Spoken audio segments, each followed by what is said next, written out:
Hi folks, and welcome back to Capers Precision Gunworks. I'm Taylor, this is my shop. Today I'm going to be answering the question, what kind of precision and accuracy can I expect from a custom rifle build? I get this question every single time the phone rings, for the most part. I've got a lot of stuff going on here, a lot of different platforms for a lot of different uses, and that's the reason I'm actually making this video right now, is because all this happens to be in my shop at the same time. So I thought I'd take the time to walk you through some of this. If you're interested in building a custom rifle, this may be useful for you. We've got 2-mile guns, PRS, Ultralight Hunter, Midweight Hunter. We'll get into all this in just a minute. First of all, I want to dissect precision and accuracy. I think I've mentioned this in some of my videos before, but precision is what is built into the weapon, into the rifle. I build the precision into the platform. I try to steer my customers towards what their goals are for the platform that I'm building, the rifle that I'm building for them. Is it going to be an ultra lightweight hunting rifle, or is it going to be a competition gun? If so, do we have to meet weight requirements? Is it a 2-mile gun, which I have one of those up here? So the precision is what the gunsmith or the manufacturer should be building into the rifle, and the accuracy comes from you. I don't necessarily care where I hit on paper when I'm sighting in a gun, as long as those holes are touching the exact same spot. Then I adjust my scope, dope my scope in, and we're golden. We're ready to go play with it. So that being said, that out of the way. I'm building right now. I have got a 6 GT. I sold my other GT. Y'all know I love the GT, the 6 GT. So I've got another one. Went to Hell's Canyon Armory out of Lewistown, Idaho. Great folks to work with. Mike and Cooper, can't say enough about those guys. If you haven't checked out their carbon fiber stuff, I highly recommend you do. Some of the best stuff I've seen in a while, and they are great guys to work with. We're putting on a Zermatt Matterhorn chassis. I can't tell you how excited I am about this chassis. It's beautiful, feels great, a little heavier, but that's what I'm looking for in this. Also, finally getting around to doing a review of the AccuTac bipod. So far, I love it. I did some modifications. I'll talk about that. We're going to go with the Impact Precision 737 receiver, obviously in a 6 GT, Leopold Mark V, Hawkins rings, and a Crush It timer for stage timing. So, PRS, ready to go, 6 GT. I expect this gun to shoot well under quarter MOA. If I'm doing my job, I'm hoping to be 0.10 MOA, 0.12. I believe 0.12 is probably as best I've ever shot consistently in a given day. So I'm hoping to get that with this. I'm not by nature a competition shooter. I've fooled around with it a little bit. I like building them better than I do actually getting out and competing, although I'm really wanting to get out there because I've been in the shop a lot. So that's what this is going for. So this gun, 0.1 MOA, if I'm not getting that, we're going to be asking the question, what's going on, especially after the custom load. It's going to be shooting 105 to 108 stuff out of it, pushing varget. So excited again. But the precision side of it is 0.1 MOA.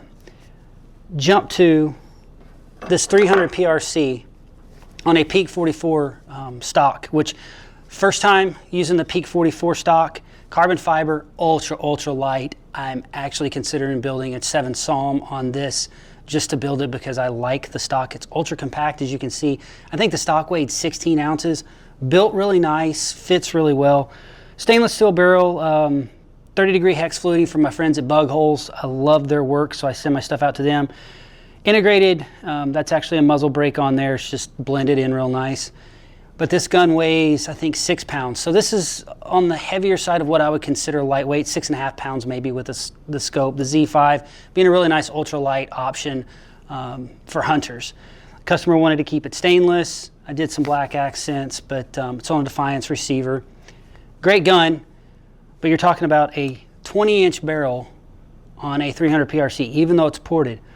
This gun with a 300 PRC factory ammo is not designed to shoot pretty much any better than a 1/2-inch group at 100 yards. That's all the customer needs. It's a hunting gun. If you did the math and it comes out to 6 inches at 1,000 yards, if you're shooting, a 1/2-inch group roughly, that's the general math I try to give people. So You take a gun like this, you shoot a 1/2 inch with factory ammunition, you're doing great. I get a lot of guys that try to build something like this and they want to, have that .1 MOA, and it's really just not feasible. You still have energy that you're dealing with when you're dealing with that kind of Magnum round on an ultralight. Well, this isn't ultralight, but on a lighter platform. This is going to move. This isn't even chambered. I just set this up for a visual. I haven't even got the chamber in this. But this gun is a 1/2 inch to 3/4 inch all day long, as is with factory ammo. Customer's going to be tickled to death with that. That's probably all that they'll be able to shoot with this gun, but it's designed to go hunting with. It's not designed to drive tacks at 1,000 yards. Same for this thing. So this customer spec'd out the MDT Hunt 26, and I don't know how many rifles I've built in this chassis so far. We've got an 18 inch, I believe 18 or 20 inch. Again, Hell's Canyon, different kind of carbon fiber. This is the twill carbon fiber on the tactical, and then this is the Hunter taper that Hell's Canyon does. This is going to be going in this chassis, ultralight barrel, coupled with the P2 skeleton titanium. This gun's probably going to weigh in just under 5 pounds, bare build, no scope. That's going to be in a 7 SAUM. This particular customer wants a ultralight North American large game hunting round, and the 7 SAUM is going to deliver a little light maybe for elk, or not for elk, but moose or bear, brown bear specifically. But he's not planning on using this platform for that. He's actually looking at building a 300 PRC, maybe a little bit bigger than that for something in Alaska. But for the lower 48, going to be a great platform. Again, ultralight, this would be considered an ultralight build. And even with this chassis, you start talking about harmonics and what your precision expectations. And when you have something that can do that, that changes harmonics. This stuff can move. It's not designed to move, but it can move, and it will change your point of impact from shot to shot. Again, that gun's going to be a 1/2 inch gun all day long with probably factory ammo, which is perfectly acceptable in the world of hunting. 3/4 inch, 1 inch groups are perfectly acceptable, especially when I build a custom ultralight rifle and then the customer's going to shoot factory ammunition. If we get to that point, hey, it's a 700-yard gun all day long on an elk. So I get a lot of guys that want to try to mimic the precision in this, but have an ultralight build that weighs just under 5 pounds, and that's not a reasonable expectation. And I'm not the only manufacturer that runs into that, gun builder, if you will. I've talked to several of the leading guys out there, and they take and field this question a lot too, and we try to walk our customers through. But if you're out there, you're looking for a custom rifle build, and you're thinking about doing this, it might be worth you listening to this video. So we've gone through a mid-range, a lighter platform, which could be lightened up by putting a carbon fiber barrel, to a PRS gun, to an ultralight, what I would consider a sheep gun in a 7 SAUM, all the way up to a 2-mile rifle. This is a Manners. This stock is actually used. We're changing it out. I haven't done anything with it, but you can just see the size difference just in the chassis itself, or in the stock itself. It almost is the full length of an entire PRS rifle build. And then you've got a straight taper 36 inch 30 cal barrel. I don't even know what this thing weighs, but I mean, this is a chunk of steel right here. When this thing's done, it's going to be heavy. It's designed to be heavy. We're going to be building that in a 300 Norma. That thing, even though it's going to be in a Magnum cartridge, is going to be quarter molar or better. And that's what the customer needs to shoot that kind of distance and get the performance out of the 300 Norma. But if you look at the weight, and the weight here, typically your heavier built platforms with more barrel, heavier barrels, tend to be to where you're going to find a little bit more of your precision side of things. And when I say precision, I'm talking about that quarter molar or less. Anything under a 1/2 inch is doing good, in an ultralight platform. If you get to that 3/4 inch, I got guys that are like, well, I'm 3/4 inch.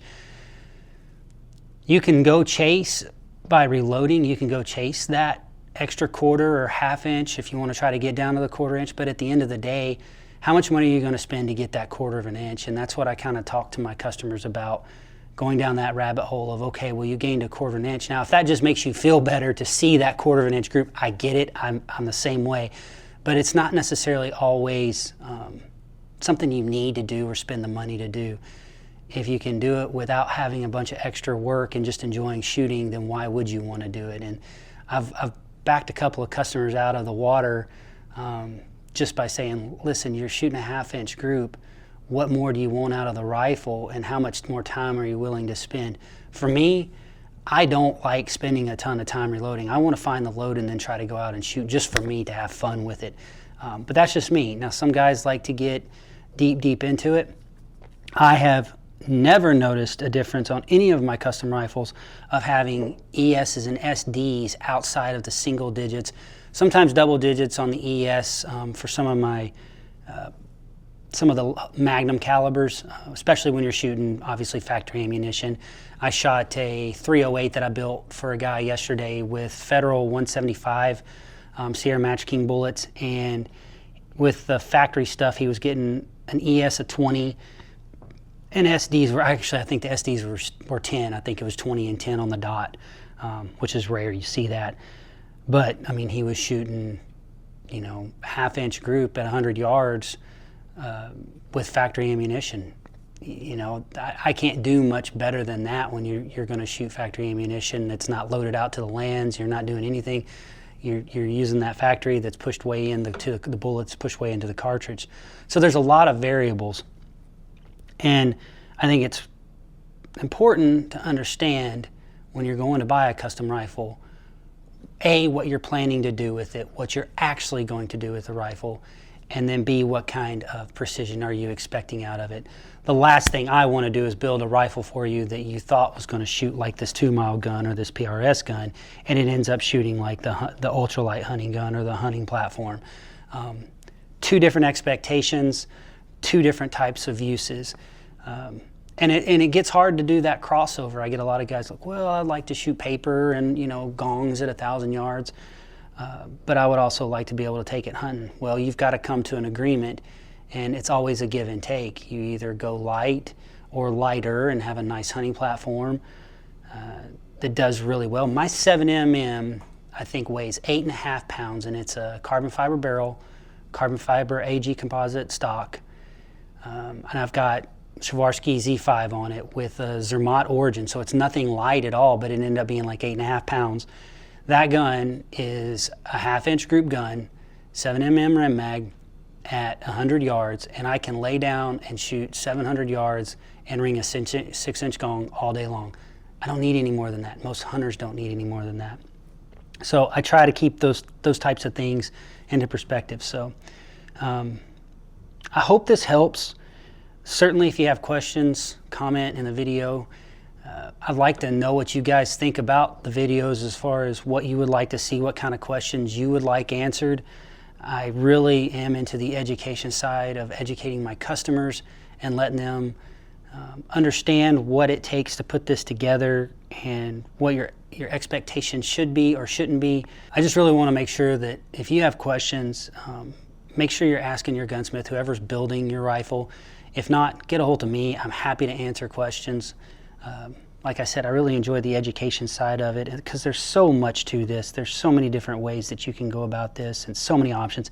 And anymore, none of it's cheap. So when you're spending the kind of money that you are to build a custom rifle, or if you have a factory rifle that you're just wanting to shoot better, when you start spending the money to do those types of things, it can get expensive fast, as most of us know. So having an expectation, having a goal set out when you start a custom rifle build is really, really critical. I hope this video helps. Please reach out to me if you have any questions. Like, comment, subscribe. Take it easy.